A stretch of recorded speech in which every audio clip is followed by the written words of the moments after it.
Hello, and welcome to the Best of TSL with There's Still Life. There's Still Life is a nonprofit spiritual growth ministry that promotes spiritual growth, maturity, and transformation in the lives of people. We are excited to be celebrating 20 years of ministry, and throughout the remainder of this year, we're going into our archives to bring you the best of TSL.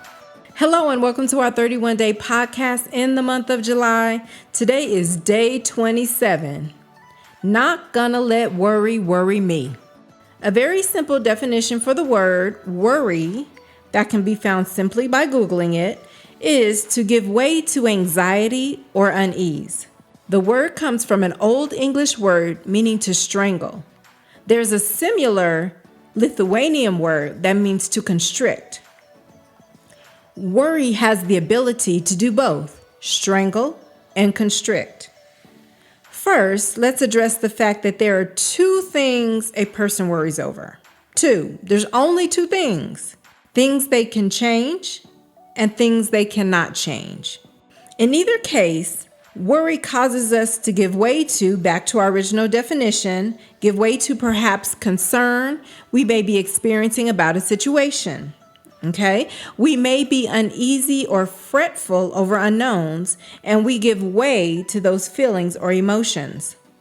When we give way, perhaps we are not managing those emotions or feelings in a healthy way. We talked about that in one of our previous podcasts. If not managed well, I believe that's when worry can come in and strangle or constrict.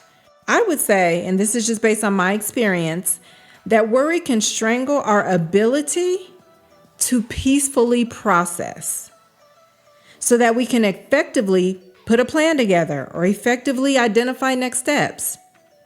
Worry and fear go hand in hand. If you go back to day 7 of our podcast, we talk about what would you do without fear.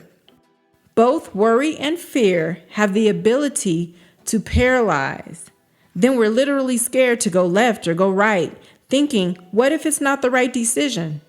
But I ask you this question today, what if it is? What if it's the right decision? What if it's the right relationship, the right position, the right business adventure?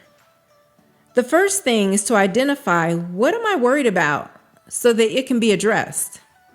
If you've been following the podcast, you know to address something does not mean that you have to go out and fix it by yourself.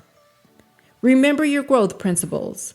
Once I'm aware, I ask God for help, and I settle myself in the peace of the partnership, simply doing my part as God does His.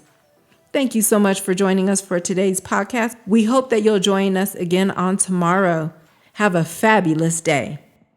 We hope you enjoyed today's podcast and that today's podcast prompted a new attitude, a new perspective, or a new outlook that would help you define moments in your life. We invite you to invest in your copy of Defining Moments, Define Your Moment, Change Your Life on Amazon. Simply search for Defining Moments by Nicole A. Davis. All proceeds go directly to There's Still Life to help enable us to continue our teaching mission. You can also purchase your copy directly from There's Still Life. Just inbox or message us on Facebook at There's Still Life, or request your copy by email at there'sstilllife@gmail.com.